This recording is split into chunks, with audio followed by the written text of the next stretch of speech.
Tenemos ya en los estudios de la ciudad de Guayaquil a Henry Knofle, presidente de la Cámara de Industriales de Guayaquil. Henry, buenos días. Muchas gracias por la invitación, Carlos. Buenos días. No, a ti por aceptar. Código de trabajo, un tema que siempre al sector empresarial y al sector de los trabajadores siempre pone algo nervioso, porque dicen, bueno, ¿en qué va a aportar este nuevo código? ¿En qué realmente va a aportar para el desarrollo tanto del sector productivo nacional como del sector de los trabajadores? Bueno, muchas gracias antes que nada por la invitación, es un gusto estar aquí. Mira, Carlos, yo creo que el país necesita tener definiciones claras, pilares fundamentales dentro de las definiciones para poder entonces aterrizar esto en la discusión de artículo por artículo de esta propuesta de código laboral. Por ejemplo, ¿una ley garantiza el trabajo? No. Una ley no puede garantizar el trabajo en ninguna parte del mundo. Es el esfuerzo, es el conocimiento, es el orden, es la perseverancia, es el reconocimiento de la otra parte, es los principios y los valores los que garantizan el trabajo.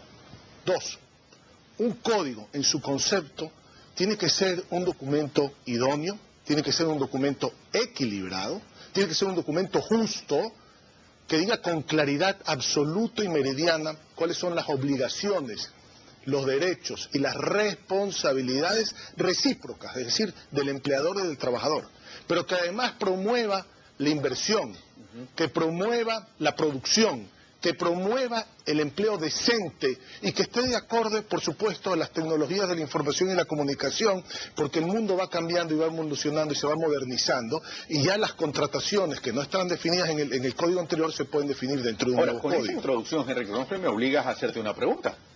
Todo lo que has dicho, ¿este código lo recoge? ¿Este código es un código equilibrado, un código que cumple con estas expectativas o principios que tú acabas de mencionar? Tiene cosas muy positivas, tiene cosas que ya desde ya las vemos negativas y hay cosas que están, digamos, en el marco de lo incierto, que hay que discutirlo y hay que profundizarlo. Pero Carlos, volviendo un poquito a los conceptos, porque yo creo que eso es fundamental que lo entiendan todos los que nos están escuchando. El país no requiere de más sindicalismo. Hoy existen centrales sindicales que están funcionando en armonía con el sector empleador.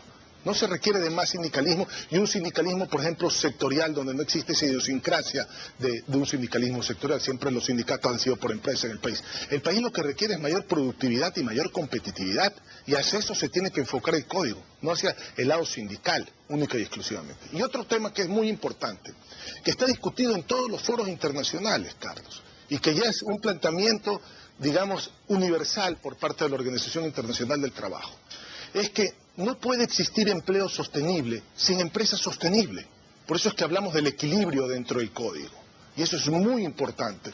No hay empleo sostenible sin empresa sostenible. Ahora, regresando a la pregunta que me parece que es sumamente importante contestarla, el código tiene cosas muy buenas. Por ejemplo, la no discriminación. Eso es algo fundamental hoy en día. La dinamización de la jornada laboral. No estructurar la jornada laboral de 40 horas exactamente de lunes a viernes, sino que dar 2 días de descanso y poder jugar con la jornada laboral para generar productividad y competitividad, que es lo que yo digo que es lo más importante, y la estabilidad y la creación de empleo decente, que es lo que tiene que tener el código. El tercero, el límite de horas suplementarias a voluntad del trabajador. Hay sectores hoy en día que se trabajan ya inclusive más de las 60 horas que está planteada dentro del código. Hay sectores que se trabajan hasta 85 horas. Por supuesto, regulando ciertas actividades que no entran dentro de esto. Por ejemplo, el transporte, el chofer de un bus. El chofer de un bus no puede trabajar más de 8 horas diarias, pues Carlos, es peligroso, se puede quedar dormido en el volante, puede causar un accidente, matarse él, matar a sus pasajeros y matar a la gente de la calle. El tema minero, la gente que está abajo de la tierra, más de 8 horas tampoco se debe hacer. El tema de salud también, ¿no? El tema de salud también es sumamente importante. El tema de, por ejemplo, de la regulación de las nuevas formas de contratación, el teletrabajo, el trabajo en domicilio, el trabajar vía Skype, por ejemplo, de telecomunicación. Esas son cosas sumamente importantes. El respeto a la propiedad privada en caso existe una huelga, que los trabajadores no pueden hacer no pueden tomarse las instalaciones de una empresa. Eso es un derecho de propiedad privada fundamental, pues. Que imagínese usted mañana una huelga, se toma la instalación, se destruye la instalación porque existe un conflicto. ¿Quién va a invertir en el país? Entonces, esas son cosas fundamentales que las vemos sumamente positivas. Okay, pero tú has mencionado, y ya vamos a continuar con las otras cosas positivas, sí, las malas y las inciertas que has mencionado, Henry, pero tú mencionaste dos cosas. El uno, dice, no más sindicalismo. Dices, ya el país tiene el sindicalismo, pero este sindicalismo por sector, te interpreto que ustedes creen que este sindicalismo por sector o este fortalecimiento de los sindicatos por sectores podrían constituirse en un potencial riesgo en el país. Por supuesto, y lo voy a decir porque con toda claridad.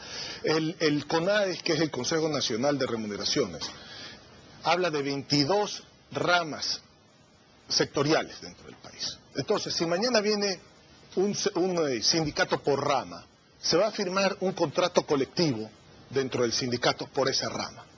¿Cómo medimos las asimetrías de las empresas? Es decir, la empresa grande con la microempresa, con la pequeña empresa y con la mediana empresa que esté dentro de esa misma rama. ¿Cómo se miden esas asimetrías? La diferencia de tamaño de la empresa para tener el pulso, el músculo, para poder firmar un valor dentro del contrato colectivo. Eso podría traer problemas a las micro, a las pequeñas y a las medianas empresas. Y eso hay que dejarlo con absoluta claridad. Eso podría traer también un problema en la política de inversiones dentro del país. Claro, y con mayor riesgo no solo a la empresa, sino también para los trabajadores, esas micro y medianas. Claro que mañana... Porque el 10% es cero, cero. Es cero. Entonces mañana podrían decirle, señor, yo no le puedo pagar ese contrato colectivo. Por lo tanto, yo no lo puedo tener como empleado. O sea, no estamos generando con eso más empleo decente. Eso podría tener, primero, una consecuencia dentro de la armonía laboral que existe hoy en día en el país. Y por otro lado, no está promoviendo el empleo. Eso podría tener un efecto contrario. Entonces son cosas que nos preocupan, cuáles podrían ser las repercusiones de esta contratación colectiva por rama. Eso desde el punto de vista del impacto económico, financiero y de estabilidad de la inversión y de estabilidad de los propios trabajadores. Ahora, en términos, y volviendo al tema del sindicalismo sectorial, por sectores, en términos de huelga, ¿podría existir un riesgo que una huelga en una empresa de un sector se amplíe a todas las del sector? Siempre hay ese riesgo, y no solamente eso, es que la huelga no puede ser pagada por el empleador mientras los trabajadores estén en huelga, porque entonces, ¿qué es lo que hace cuál es el estímulo para que se acerquen ambas partes a conversar si la huelga va a estar pagada por el empleador, que ya de por sí está perdiendo dinero por la paralización de la empresa? Normalmente las huelgas son pagadas por las cuentas de reserva de los sindicatos, justamente porque como le está costando a la central sindical, obliga a los trabajadores a sentarse en la mesa de negociación. Como el empresario tiene parada la empresa, se obliga también a sentarse. Y también al gobierno en muchos casos, porque esa paralización también afecta al gobierno, pues en la producción, en los tributos, etcétera. Entonces, yo creo que son conceptos fundamentales que hay que tratarlos para justamente buscar ese acercamiento entre ambas partes y buscar esa armonía laboral. Déjenme decirle que hoy en el país, más que nunca, Carlos, y tengo que decirlo con absoluta apertura, existe una sinergia entre el sector empleador y el sector trabajador, entre el sector empresarial y el sector sindical. Conversamos todo el tiempo, hemos formado foros, el Consejo Económico y Social, un foro de hecho, no de derecho, donde discutimos estas cosas. ¿Cuáles van a ser, por ejemplo, dentro del código, los incentivos para la primera experiencia laboral? La inserción de esa juventud que sale de los colegios, que sale de las universidades, de las escuelas técnicas, para insertarse en el mundo laboral. ¿Cómo podemos hacer una simplificación justamente del marco laboral para la inserción de los alumnos, que conlleva, por supuesto, un alto riesgo para las empresas, porque no tienen ningún tipo de experiencia ni conocimiento en el mundo real, pero que al mismo tiempo permita, facilite, haga posible esa contratación masiva de toda esta gente que se está graduando? Esos son temas que hay que discutirlos a profundidad, que tienen que estar incorporados dentro del código. Ahora, el tema de las horas extras, horas o suplementarias que mencionaste, Henry, ¿se establece algún tipo de remuneración especial? Porque ya la hay, ¿no? Pero, ¿cuál es el tratamiento que da este nuevo Código de Trabajo o el proyecto del nuevo Código de Trabajo? Cualquier cosa que pase las 40 horas dentro de la jornada normal de trabajo, porque hoy en día lo que se tiene es 8 horas diarias por 5 días a la semana. El código establece 8 horas diarias en cualquiera de los 7 días de la semana, con ciertas condiciones de descanso, por supuesto. Es decir, básicamente daría lo mismo descansar sábado y domingo que descansar lunes y martes. Todo lo demás tiene que cumplir un sobretiempo especificado dentro del marco regulatorio. Creo que eso no se ha cambiado lo que está actualmente. Habría que hacer una revisión de eso, pero es materia de discusión.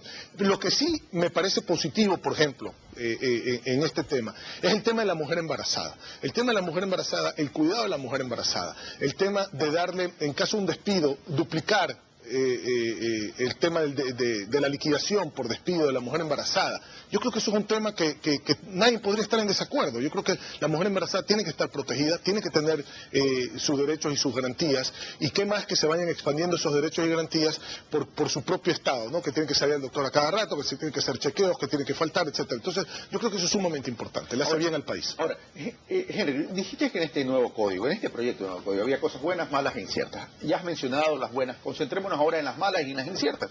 Bueno, el tema justamente de la huelga pagada por el empleador me parece algo totalmente negativo por lo que acabo de explicar. El tema de los sindicatos por ramas de actividad me parece que puede ser negativo. Hay temas de empresas vinculadas. La vinculación es a través en una empresa que hay un problema laboral. Si hay otra empresa que es una sociedad jurídica independiente, pero que digamos hay algunos accionistas que se comparten, hasta dónde llega esa vinculación para poder ser responsable sobre los problemas de otra empresa. ¿Está en el marco del accionario o está en el marco de la actividad? También esa vinculación son cosas que hay que discutirle. La presunción de la relación laboral, por ejemplo, en un voluntariado.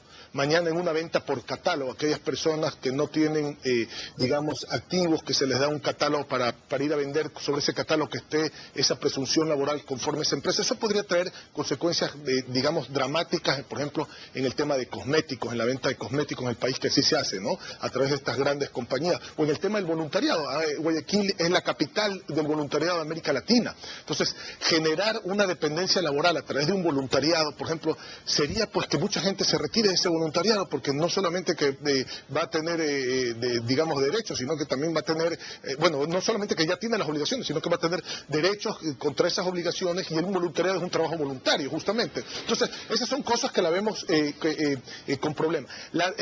Lo que se ha venido hablando de la mensualización del 13º y 14º nos preocupa. Económicamente el concepto es bueno para el trabajador y para el empleador, porque ayuda en el flujo de caja, ese orden. Usted sabe, el mes de diciembre, para el aguinaldo, para el 13º, es un mes complicado para las empresas. Hay mucho gasto, no se vende bien en ciertos sectores, por supuesto, en otros no, en otros es justamente la gente deja de consumir unas cosas para consumir otras, juguetes, etcétera. Entonces, eso, hay veces las empresas tienen que salir a pedir prestado dinero para tener esos fondos. Lo mismo, no se aumenta la venta justo previo a la entrada de las escuelas en muchas ramas de la economía. Sin embargo, hay que pagar ese 14º. Entonces, para el flujo de las empresas, a veces sale costosísimo tener esas obligaciones puntuales en esos meses, porque conlleva, por ejemplo, a pedir prestado dinero a los bancos. Entonces, el hecho de que se mensualice mejora el flujo de caja, aunque cueste $3 más en el cálculo matemático, pero mejora el flujo de caja, y además el cálculo, hay veces el costo financiero es mucho más alto